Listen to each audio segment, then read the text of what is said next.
시청자 여러분 안녕하세요. 오늘은 여러분의 커리어를 도와줄 최고의 안내서 하트 오브 비즈니스를 가지고 인생을 똑똑하게 살기 위해 알아야 할 3가지에 관해서 이야기를 나눠보겠습니다. 네. 이게 뭐냐? 이게 좀 단도직입적으로 바로 말씀드릴게요. 성공하려면 피드백 공부가 필요해요. 그러니까 피드백을 어떻게 잘 받아들일 수 있는지에 관한 공부가 좀 필요하거든요. 요거를 알고 모르느냐에 따라서 피드백이 도움이 많이 되느냐 조금 되느냐 이게 좀 갈린다고 보시면 그러니까 피드백을 나 피드백 받아야지 이 정도로 부족하지 않고 되게 단계적으로 피드백을 받아들이는 자세에도 그렇게 체계적인 뭔가 공부가 필요하다. 네. 그런데 어떤 좀 방법적인 면보다는요. 네. 제가 오늘 드릴 말씀은 조금 더 태도에 가깝습니다. 이런 태도들이 있어야지 피드백을 효과적으로 받아들일 수 있다. 이렇게 생각을 하시면 좋을 것 같아요. 네. 그러면 첫 번째는 뭔가요? 첫 번째는요. 완벽주의라는 악마를 버려야 돼요. 악마예요? 악마예요. 완벽주의는 악마예요. 왜요? 이게 완벽한 사람이 성공할까요? 그거 모르겠어요. 그렇죠. 근데 뭐 이렇게 말씀드릴게요. 실수도 없고 항상 최고의 결과만 내고 이렇게 흠집 하나가 없는 사람이 있어요. 이런 사람이 성공할까요? 아니요. 왜 아니라고 생각하시죠? 그런 사람은 없어요. 이것도 맞는 말입니다. 그런 사람은 없다. 이것도 또 되게 좋은 지적이신데. 네. 근데 가끔 보면 그런 사람들이 있긴 해요. 일을 되게 잘하고. 네, 일 엄청 잘하고. 별점 진짜 없어 보이고. 찔러도 피 한 방울 나올 것 같지 않은 그런 사람들이 종종 있는데, 이런 사람들이 개인 프로젝트나 작은 규모의 조직에서는 성공할 수 있어요. 혼자 하는 거니까 혼자만 잘하면 되고, 좀 규모가 작으면 그냥 멱살 이렇게 끌고 가면 되거든요. 뭐 캐리한다고 하죠. 뭐 한 5명에서 10명 미만 이 정도 규모라면은 캐리할 수 있어요. 그런데 조직 규모가 막 200명, 300명이래요. 뭐 혼자 잘한다고 그 조직 전체를 성공시킬 수 있는 건 아니거든요. 오히려 그런 조직에서는 완벽주의를 갖고 대하면 주변 사람들이 따라갈 수 있습니까? 그 사람을? 따라갈 수가 없죠. 그러니까 못 따라가고 헉헉대다가 이제 하나 둘씩 이제 밀려나기 시작하고 그냥 리더 혼자만 막 앞으로 가는 거예요. 그리고 나머지 사람들은 따라가지도 못하고 오히려 그래서 조직을 망칠 수도 있는 거고. 사이 안 좋아지는 것 같아요. 그래서 사이도 안 좋아지거나 만약에 리더가 그러면 그러니까 뭔가 리더는 되게 막 일을 팍팍 하고 싶은데 직원들이 못 따라오니까 뭔가 이렇게 계속 뭔가 이렇게 방지턱에 걸린 듯이 회사가 이렇게 뭔가 일만 추진하면 왜 이렇게 턱턱 막히는 것 같지? 이런 일이 벌어지거든요. 그래서 완벽한 사람은 개인은 잘 될 수 있지만 조직은 발전시키지 못합니다. 특히 이제 혼자 다 하다 보면은 자기 혼자만 계속 잘하고 주변 사람들이 잘하는 단계까지 같이 끌어올라오질 못하는 거예요. 흥미가 떨어질 것 같아요. 맞아요. 요것도 또 중요한데 너무 완벽한 리더 아래에서는 직원들이 일에 전념하지 않아요. 왜냐? 그럼 리더가 혼자 알아서 다 하고 공도 혼자 다 챙겨가고 이렇게 되니까 뭐 본인이 성장할 기회가 없어지잖아요. 그러니까 뭔가 이렇게 잘하고 싶고 더 열심히 하고 싶고 이런 의욕이 생길 리가 만무한 거죠. 네. 그리고 또 아까 잘 지적해 주셨는데 현실적으로 그런 사람은 없어요. 누구나 다 약점을 갖고 있거든요. 그래서 이러한 약점을 제대로 이제 드러낼 때 이제 팀워크가 생기는 거지. 약점이 없고 모든 걸 완벽하게 처리하려고 하면 오히려 팀워크도 생기지 않고 오히려 조직이 이제 분열되게 되는.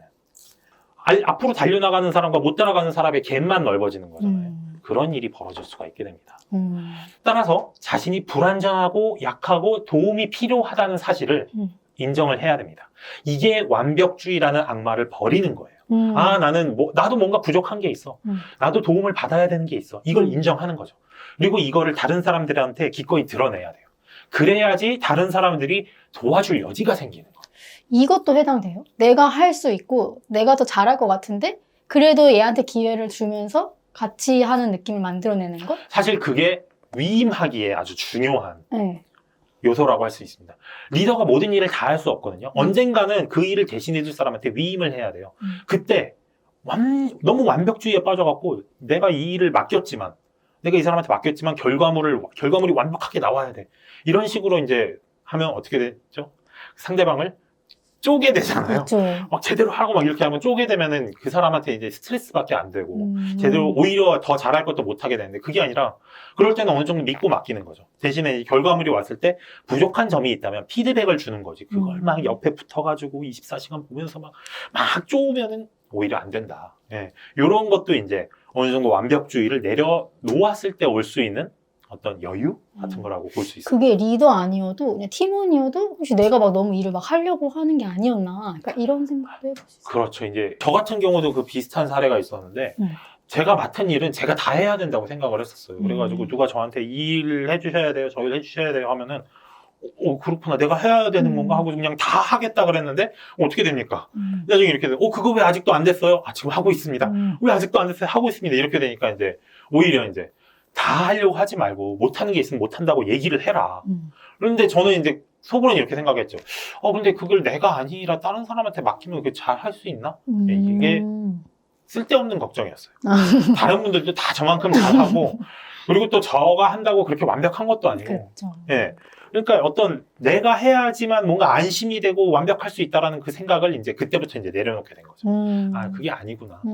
이 일은 나 혼자 하는 게 아니라 모두가 함께 하는 일이구나. 이런 걸 이제 완벽주의를 내려놓으니까 그런 것들이 이제 보이기 시작하더라고요. 맞는 것 같아요. 그럼 이제 이런 조직을 망치는 완벽주의, 좀 구체적인 사례를 들어보면 이런 거 있죠. 어떤 곳에서든 자신이 가장 똑똑한 사람이 되려고 하는 거. 막 회의 때만 되면은 내가 말 제일 많이 해야 되고 다른 사람들이 내 말에 반박하면은 절대 안 되고 막 이런 거 이런 것도 이제 조직을 망치는 완벽주의고요. 또 다른 거는 모든 상황에서 내가 승자가 되려는 태도. 이게 특히 이거는 조직 내부를 넘어서 조직 외부와도 연결이 되는데 다른 조직하고 경쟁이 붙을 수도 있고요. 아니면 뭐 이렇게 거래를 할 수도 있고 그럴 때 나만 이기려고 하잖아요. 그러면 오래 못 가요. 누가 이겨야 되냐? 나도 이기고 상대도 이기게 했을 때. 그럴 때야 이제 관계가 이제 장기적으로 이어갈 수 있는 지속 가능성을 얻게 되거든요. 그러니까, 근데 왜 나만 이기려고 하느냐? 그게 맞는 거가 그게 완벽한 것 같으니까. 왠지 조금이라도 손해를 보면 안 될 것 같다고 생각을 하니까 나만 이기려고 하는데 그게 오히려 장기적으로 보면 손해를 부르는 일이다. 이렇게 말씀을 드리고 또 어떤 문제를 해결할 때마다 의도적으로 자신을 끼워 넣으려는 태도가 있어요. 그러니까 이 일을 해도 그거 나 막 간섭하려고 그러고 저 일을 해도 막 간섭하려고 하고 그러다 보면은 그게 어떻게 보면은 내가 손을 안 댔는데 제대로 돌아가겠어? 이렇게 생각하는 완벽주의거든요. 근데 그렇게 뭐 5만 가지의 오지랖을 다 떨면 제대로 하는 건 하나도 없게 되는 이런 상황이 또 되죠. 근데 만약에 PD님도 뭐 왔는데 이거는 하고 싶은 말 있지만 넘어가야겠어 이렇게 생각한 적 있으세요? 그렇죠. 그럴 때가 언젠가는 저도 이제 올 거라고 생각을 하는데 제가 그 정도로 이렇게 좀 높은 위치는 아니다 보니까 지금은 열심히 그냥 제 의견을 말해드리는 것 뿐이고 그게 이제 제 의견이 여러 의견 중에 하나일 뿐이니까 좀 적극적으로 하는데 아마 이제 제가 리더가 되거나 좀 높은 지위에 관리자가 된다면 그때는 말을 하려다가도 이제 한 번 더 지켜볼 줄 아는 그런 여유를 저도 가져야 된다고 생각을 합니다. 네. 그런 걸 이제 그런 여유가 어디서 오느냐? 그 결과물이 반드시 완벽해야 된다는 그 강박에서 벗어나면 조금 부족할 수도 있어요. 내가 개입하면 더 나은 결과가 나올 수도 있어요. 하지만 그렇게 하다 보면은 아까 말씀드렸듯이 장기적으로 봤을 때 지속 가능성도 없고 다른 사람들을 끌어올리는 역도 불가능해지고 그렇다 이렇게 말씀드릴 수 있습니다. 네. 그래서 조직을 성공시키고 싶다면 완벽해야 된다는 생각을 버리고 모든 사람도 그렇고 나도 그렇고 우리 모두 부족하고 고쳐야 될 점이 있고 피드백을 받아야 되는 완벽하지 않은 사람이다 라는 거를 인정하는 순간부터 진정한 피드백이 시작된다 라고 할 수 있습니다. 그래서 이제 피드백 공부를 말씀드리면서 완벽주의를 버리라는 말을 처음으로 말씀드린 거예요. 이걸 버리지 못하면 다른 사람이 나한테 피드백을 주는 거를 인정을 못하는 거예요. 그럼 이게 1번 태도였고. 그렇죠. 두 번째 태도는 모른다고 말하는 용기를 갖는 거예요. 이게 책에 이거에 관해서 아주 좋은 예시가 있어서 제가 하트 오브 비즈니스 78페이지를 한번 읽어봐 드릴게요. 여기서 나는 저자 위베르 졸리 분이십니다. 나 자신의 약함을 무시하면서 동시에 다른 사람들이 절대 완벽할 수 없다고 생각했다. 지만하는 완벽주의자, 전형적인. 그러자 인간관계에 크게 제약을 받았고 다른 사람들과의 협력, 효과적인 팀워크, 리더십 등에서도 한계를 느꼈다. 직원들은 불합리한 힘과 완벽을 자랑하는 리더보다 약한 면을 보여주는 리더에게 더 큰 영향을 받는다. 우리는 완벽하지 못한 면들을 통해 서로 연결되고 유대감을 갖기 때문이다. 자칭 텍사스의 연구원이자 이야기꾼으로 통하는 브레네 브라운은 지난 20여 년간 약함, 용기, 수치심, 공감 등을 연구해왔다. 그녀는 불완전의 특징 중 하나로 용기, 연민과 더불어 연결을 꼽는다. 그녀는 연결을 방해하는 것이 수치심이나 두려움이라는 것을 알아냈다. 다른 사람이 자신에 대해 알게 되면 연결될 가치가 없는 사람으로 볼지도 모른다는 두려운 말이다. 반면 사랑과 연결을 강하게 느끼고 소속감이 있는 사람들은 완벽하지 않을 용기가 있고 약함을 인정한 사람들이었다. 이 모든 것을 통해 나는 약함이 없으면 진정한 인간관계도 있을 수 없고 완벽하지 않은 면이 없으면 약함도 있을 수 없다는 것을 배웠다. 그래서 우리는 약한 면을 드러내는 장점에 대해서 알 수 있잖아요. 네. 예. 내가 완벽하지 않아도 괜찮고 안전하다는 신호를 전달했을 때 예, 그럴 때 이제 인간관계가 형성이 될 수가 있다. 이런 걸 말해주는 거고 이게 이제 서로를 돕고자 하는 동기를 끌어올리기 때문에 예, 이 약함을 드러내는 게 인간관계와 팀워크의 아주 기초 중의 기초다. 이렇게 보시면 되겠습니다. 그러네요. 내가 약함을 드러냄으로써 내 주변에도 그런 안정감에 영향을 미치고 주변 사람들한테 도움도 받을 수 있고 이래서 서로 약간 좋을 수 있는. 네, 그렇죠. 근데 이것도 약함을 좀 이렇게 어떤 사람한테 그리고 어떤 식으로 드러내느냐도 좀 주의는 해야 될 것 같기는 해요. 그쵸. 이제 뭐 약함을 드러내라고 해서 막 드러내지 말아야 될 것까지 드러내버리고 이러면 좀 안 될 수도 있잖아요. 네. 예. 뭐 예를 들어서 난 발꼬락 냄새 맡는 걸 좋아한다 그러면 이제 슬슬 사람들이 내 주위를 피하기 시작하고 막 그럴 수 있단 말이에요. 네. 근데 그러니까 이 약한 면을 드러내라는 게 개인적인 치부를 다 드러내세요. 이런 건 아니에요. 예. 뭐 정말 이렇게 감추고 싶은 개인적인 치부는 뭐 이렇게 감춰놔도 상관이 없는 거고 이렇게 말씀을 드리면 좋을 것 같은데 어떤 조직에서 또는 직장에서 약한 면을 드러내는 가장 간단하면서도 쉬운 방법 뭐냐? 내가 모르는 걸 모른다고 이야기를 하는 거예요. 이게 그런 걱정하시는 분 많거든요. 나 이거 모르는데 모른다고 얘기했다가 괜히 무능한 사람처럼 찍히는 거 아니야? 이런 걱정하시는 분 많으시잖아요. 그렇죠? 근데 그게 아닙니다. 모르는 걸 모른다고 말할 수 있어야 피드백을 할 수 있거든요. 그래서 이것도 이제 피드백 공부에서 아주 중요한 태도가 아까 말씀드렸다시피 모른다고 말할 수 있는 용기입니다. 요거에 관해서 하트 오브 비즈니스 책의 한 79쪽에서 80페이지에 걸쳐가지고 포드 자동차의 사례가 나오거든요. 네. 요게 또 진짜 읽는데 기가 막히더라고요. 한번 설명을 해드릴게요. 네. 2006년에 네. 앨런 멀러리라는 사람이 포드 자동차의 CEO가 됩니다. 네. 요때 이제 포드 자동차도 망해가고 있었어요. 네. 적자만 170억 달러였대요. 와, 70억 원도 아니고 70억 달러. 어머, 얼마지? 170억 거의 뭐 조 단위로 넘어가는 적자거든요. 이게 네. 엄청나잖아요. 그래서 이제 기업 회생 절차에 들어갔대요. 그러니까 이게 말도 안 되는 엉망인 상황이었는데 이 상황에서 이제 CEO로 이제 앨런이 CEO가 돼가지고 조직을 이제 다시 끌어올려야 되니까 신호등 체계라는 걸 도입했다고 해요. 네. 보고 체계 뭐냐면은 모든 게 정상일 때는 초록색으로 표시를 하고 정상을 벗어났지만 제 궤도로 복귀할 계획이 있을 때, 그러니까 수정할 수 있습니다. 라는 상황이면 노란색으로 표시를 하고요. 마지막으로 정상 궤도를 벗어났고 이제 복귀할 계획도 없고 이건 답이 없습니다. 하는 상황은 빨간색으로 표시를 하라고 이제 보고 체계를 신호등 체계로 바꿨어요. 그러면 보고서에 위에 이렇게 빨간색이 그렇죠. 이 항목 옆에 이렇게 뭐 초록색 동그라미가 있으면 이건 정상, 빨간색 동그라미가 있으면 이건 답이 없음, 노답 이렇게 생각을 하는 거죠. 네.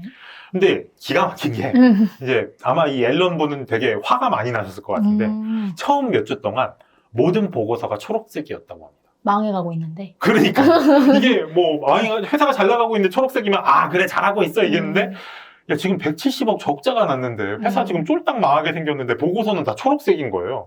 왜 그럴까요? 그러니까 앨런이 화가 나가지고 지금 우리 회사에 제대로 돌아가지 않는 건 하나도 없습니까? 이렇게 물었대요. 그러니까 이게 무슨 얘기냐면 사람들이 빨간색을 표시하는 걸 두려워하는 거죠. 뭐냐니까 내가 지금 잘 못하고 있습니다. 내가 이걸 잘 모릅니다. 이렇게 말할 용기가 없었던 거예요. 자, 근데 이때 처음으로 보고서에 빨간색을 표시하는 사람이 등장합니다. 이분이 마크 필즈라는 분인데 싹수가 보인다는 게 이때 이분이 처음으로 그랬대잖아요. 이분이 앨런 멀러리여서 그 다음으로 CEO가 되신 분이에요. 네. 네. 이때부터 싹수가 보인 거죠, 그렇죠? 이때부터 해서 나중에. 네. 그래가지고 이분이 이제 새로 출시할 자동차 모델이 있는데 소음 문제가 있다는 거예요. 그래가지고 빨간색 마크를 딱 박아버렸어요. 이 소음 문제가 있어서 지금 출시를 못한다. 용기를 냈네요. 그렇죠. 용기를 내서 내가 모르고 내가 잘 못한 게 있다는 걸 이렇게 말할 용기를 낸 거죠. 왜냐면 다 초록색을 붙이고 있을 때 그게 더 어렵잖아요. 그래서 처음으로 빨간색을 붙인 거예요. 근데 딱 이러니까 처음에는 동료들이 어안이 벙벙했어요. 저 뭐야? 저래도 돼? 막 이랬다는 거예요. 그랬는데 이때 이제 그 앨런이라는 CEO 분이 정말 리더십이 좋은 게 뭐라 그랬냐면 딱 그 빨간색 딱지를 보자마자 마크의 문제를 도와주실 분 없나요? 이러고 나왔대요. 이게 뭐냐면 이게 안전 신호예요. 그 전까지 사람들이 빨간색 딱지를 붙이지 못한 이유는 뭐냐? 그걸 붙였다가 이제 CEO가 아니 일을 그따구로 합니까? 똑바로 못합니까? 이렇게 나올까봐 빨간색 딱지를 못 붙인 건데 여기서 이제 앨런이 안전 신호를 딱 보내준 거죠. 빨간색 딱지 붙인 거 오케이. 우리가 생각해야 될 거는 이 빨간색 딱지를 어떻게 초록색 딱지로 바꿀 것인가 입니다. 잘못했는지 말았는지 그거는 나중 일이고 우린 개선만 생각해요 라는 거를 이걸로 보여준 거죠. 딱 보자마자 마크의 문제를 도와주실 분 없나요? 이러고 나와버린 거예요. 이런 게 진짜 대단한 리더십이거든요. 딱 그러니까 이제 사람들이 이게 그런 건가 하면서 이제 제가 도와줄 수 있어요. 제가 전문가 보내드릴 수 있어요. 이러면서 그걸 도와주기 시작했어요. 그래서 나중에 그 소음 문제가 해결이 됐고 초록불로 바뀌었고 신차가 출시가 될 수 있었던 거예요. 되게 멋있는 이야기잖아요. 그렇죠. 그러니까 내가 잘못하고 있다는 걸 모른다는 걸 말하는 용기도 나왔고 그 용기를 어떻게 안전 신호로 바꾸느냐도 보여주는 사람들이 이제 도와주고 싶게 만들어가지고 그렇죠. 아주 기가 막힌 사례가 이렇게 책에 등장을 하더라고요. 자, 그래서 여러분에게 이렇게 말씀을 드릴 수 있어요. 완벽주의를 버리고 피드백을 시작하는 마법의 단어가 있습니다. 뭐냐? 모르겠는데요? 도와주실래요? 이게 모르는 건 여러분 죄가 아니에요. 모를 수 있어요. 예. 만약 제가 뭐 신입사원이다. 그럼 모르는 게 당연한 거고요. 심지어 제가 막 어떤 분야에서 일한 경력이 한 20년, 30년 된 베테랑이다. 그래도 새로 나온 기술은 모를 수도 있잖아요. 그럼 그걸 모를 때 내가 경력이 20년이나 됐는데 저걸 모른다고 말하면 되나? 쪽팔린데? 그리고 말 안 하면 영원히 모르고 끝나는 거예요. 발전이 없어요. 근데 그때 용기를 내서 저 그거 모르겠습니다. 알려주세요. 도와주세요. 이렇게 말하는 순간 그 사람은 성장할 수 있는 기회를 잡게 되는 거죠. 근데 약간 궁금한 게 있는데 네. 너무 모르겠다를 많이 선언하는 사람은 못 보셨나요? 너무 모르겠는 게 많아서 주변 사람한테 민폐가 되는 거 아닌가. 너무 많이 물어봐서. 네. 근데, 그쵸. 그럴 때는 미안하면 커피라도 한 잔 사주세요. 네. 그런 게 사회생활이에요. 네, 그렇죠. 여기 그런 게 사회생활 잘하는 거고, 사회생활 못하는 건 오히려 이거죠. 내가 몰라요. 모르는데 너무 많이 물어봤어. 또 물어보기 미안해. 그래서 안 물어보잖아요. 자, 안 물어보면은 그게 해결이 안 되잖아요. 더 큰 문제로 그렇죠. 나중에 더 큰 빵꾸가 나요. 그러면은 그걸 나중에 그 사람이 알았을 때 오히려 더 화가 납니다. 아니 그걸 그때 왜 안 물어보셨냐고. 물어봤으면 내가 알려줬을 텐데. 오히려 그게 더 안 좋은 거고요. 너무 많이 물어봐서 미안할 것 같다.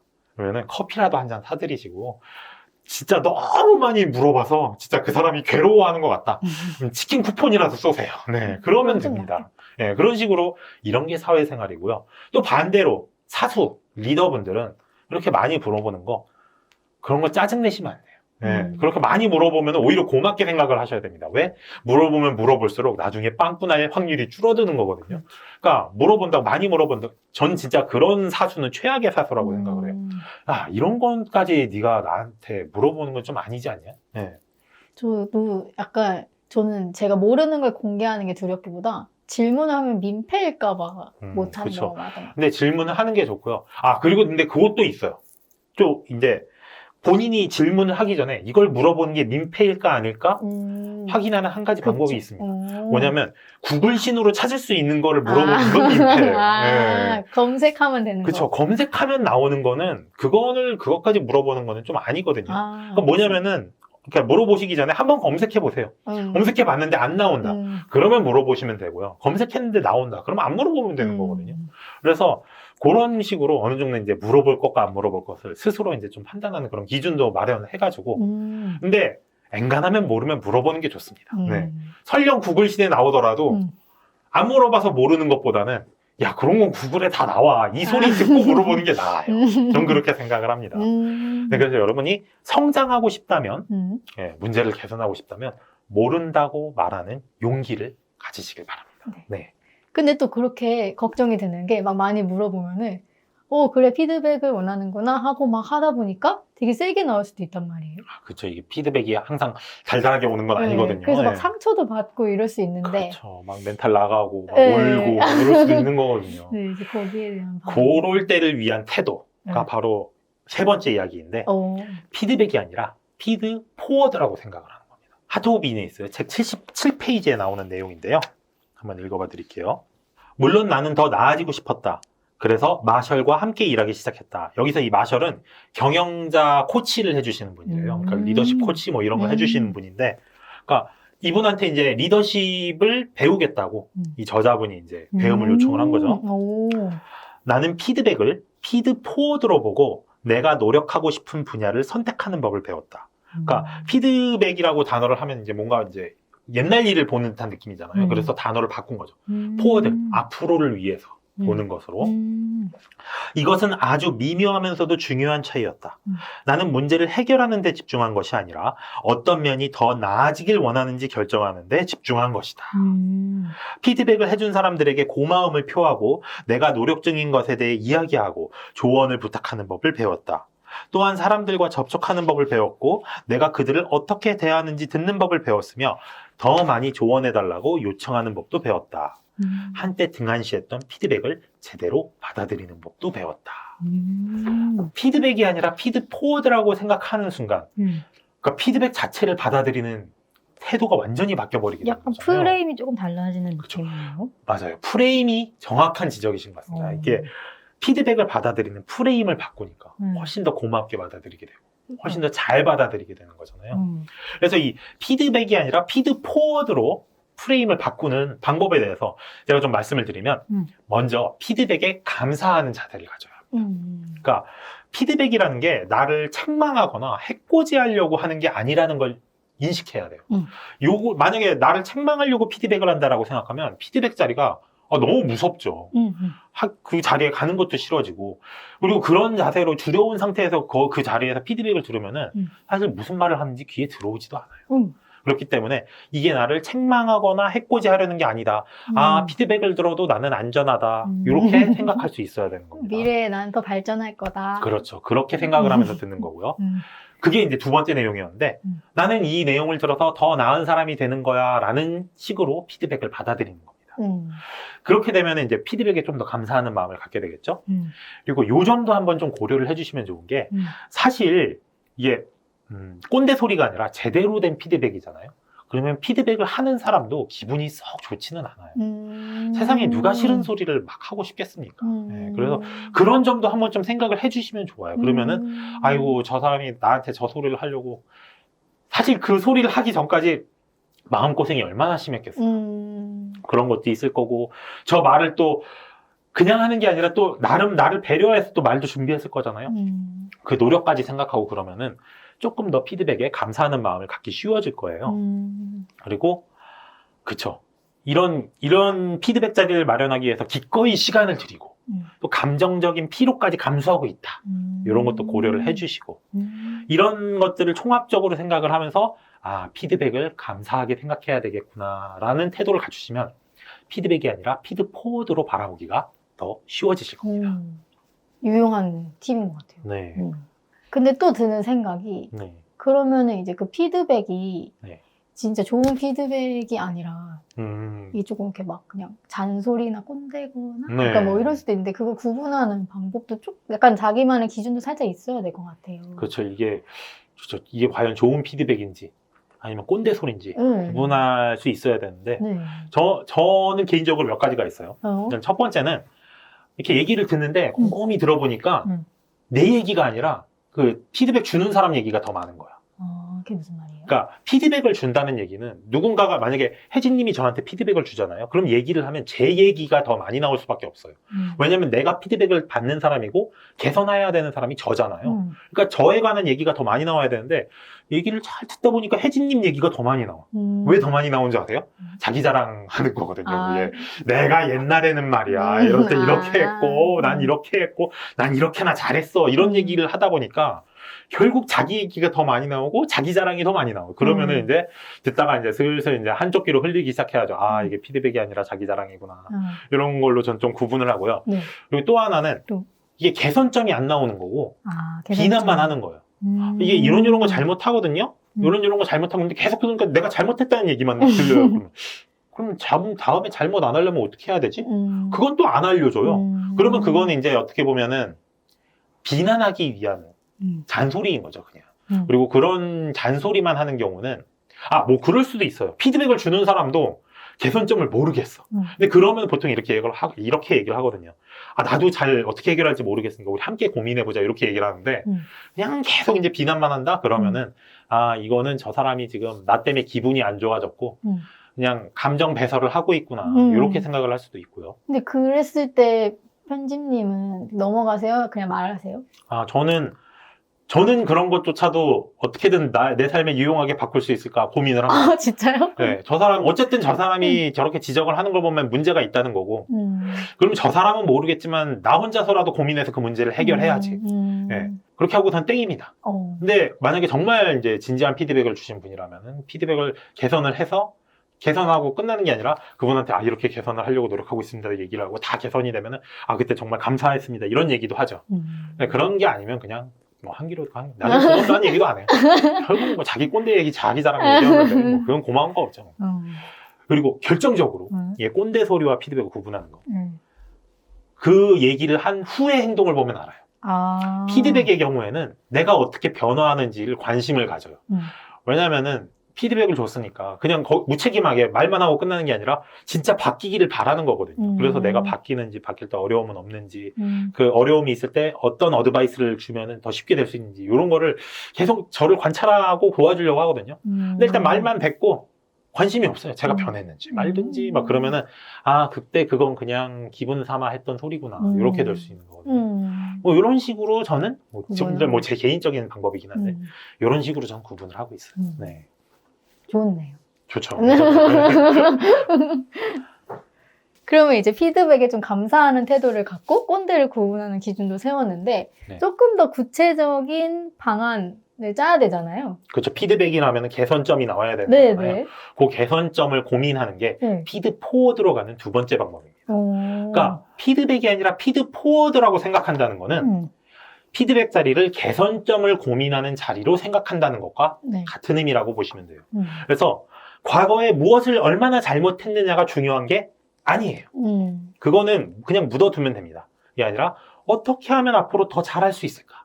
요거를 고민하는 게 더 중요하다는 거죠. 그렇죠. 그래서 그 피드 포워드로 보지 못하게 하는 최악의 태도가 이겁니다. 그거 제가 잘못한 거 아닌데요? 그게 왜 제 잘못이라고 그러세요? 네. 그런 식으로 누구의 잘못이냐, 잘잘못을 따지고 나오는 거, 이게 피드 포워드로 보지 못하게 하는 최악의 발상이에요. 자, 요것도 한번 생각해 보시면 되는 게 피드백 자리에 꼭 그 사람이 잘못한 것만 나오라는 법은 없어요. 그렇죠. 그 사람이 잘못하지 않은 거일 수도 있어요. 하지만 그 문제를 개선해야 돼요. 그러면 피드백 자리를 마련할 수 있는 거거든요. 뭐 예를 들어서 회사에서 무슨 일이 돌아가고 있는데 저는 그 일을 상관도 안 했어요.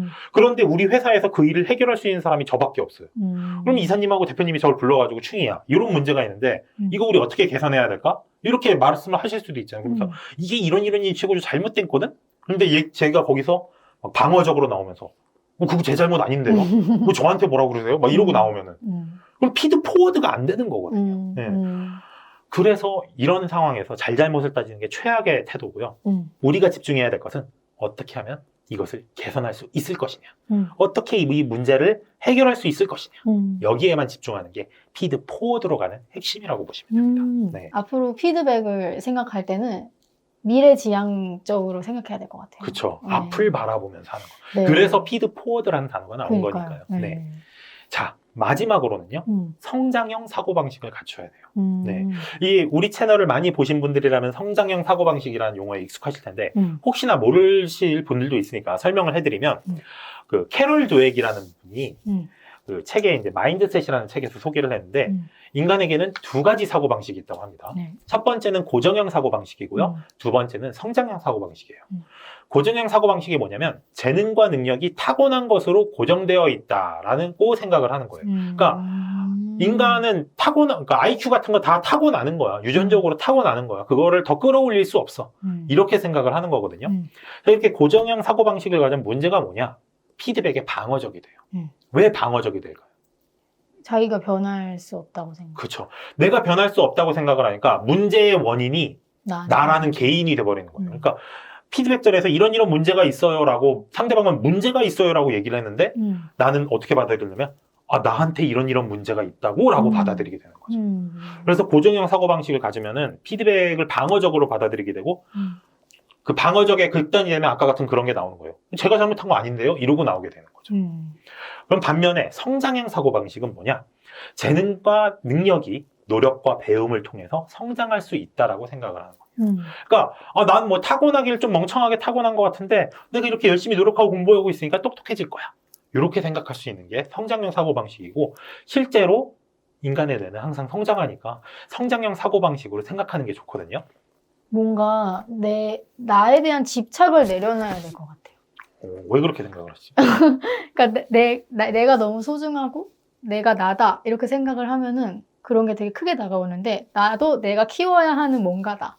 뭔가 이렇게 생각하면은 그런 게 날라와도 조금 더 미래를 바라볼 수 있어요. 그렇죠. 이런 거를 이제 에고라고 하죠. 에고가 강한 사람은 성장형 사고방식을 갖기가 어렵다는 이야기도 있어요. 그래서 나를 좀 내려놓고 나도 내가 더 변할 수 있고, 그러니까 지금 나라는 존재가 너무 소중한 거야. 바뀌기 싫어. 그러면 이제 안 되는데, 그걸 좀 내려놓고 나도 내가 좀 부족한 사람이고 더 나아져야 되는 사람이고라고 생각을 하는 순간 성장형 사고방식을 갖게 되는 거거든요. 개떡같이 말해도 찰떡같이 바꿔주시는. 네.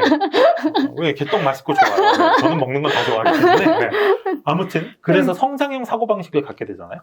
그러면 이때 피드백을 피드포워드로 받아들이기가 쉬워집니다. 왜냐면은 나는 성장할 수 있는 사람인데 이렇게 되는 거죠. 나한테 성장할 거리를 갖다 주네? 그러니까 피드백을 피드포워드로 바라볼 수 있게 해주고, 더 나아가서 성장할 거리를 갖다 주면 얼마나 고맙습니까? 또 내가 더 나은 사람이 되게 만들어주는데, 그래서 피드백을 감사하게 여기는데도 또 도움이 돼요. 그래서 성장형 사고방식을 갖추는 게 피드백을 잘 받아들일 수 있도록 도와준다. 이 말씀까지 드리겠습니다. 네. 오늘 좋은 얘기 많이 해주셨는데 요약 한번 해주신다면요? 그렇죠. 이제 유튜브는 세 줄 요약이 중요하니까 성장하고 싶다면 꼭 알아야 할 피드백 공부 3가지 말씀드리면, 첫 번째, 완벽주의를 버려라. 두 번째, 모른다고 말하는 용기를 가져라. 세 번째, 피드백이 아니라 피드포워드하라. 네. 이렇게 정리를 할 수 있겠습니다. 변화를 원한다면 불편함을 감수하라 라는 말이 있잖아요. 이 피드백은 사실 불편한 일이거든요. 하는 사람도 듣는 사람도 불편한 일인데 성장을 하기 위해서는 꼭 필요한 일이기도 합니다. 그래서 피드백을 더 좋은 방향으로 활용을 하고 싶으시다면은, 어차피 겪어야 할 거. 그쵸, 어차피 겪어야 할 거, 피할 수 없다면 더 잘하는 게 좋으니까요. 그래서 그런 분들은 하트 오브 비즈니스가 제시하는 피드백 공부법을 꼭 읽어보시면 좋을 것 같아요. 그래서 지금 말씀드린 거는 이제 목차에서 보시면 1부, 일의 의미에서 이제 피드백에 관한 내용 나온 거고요. 목차를 쭉 보시면 2부가 목적의식이 뚜렷한 인간 조직, 그리고 3부에서 휴먼 매직이라고 꿈, 인간관계, 자율성, 업무 숙달까지 여러분의 커리어를 성공으로 이끄는 지식들이 꽉 들어찬 책이거든요. 여러분들이 꼭 한번 읽어보시면 좋겠다고 생각을 합니다.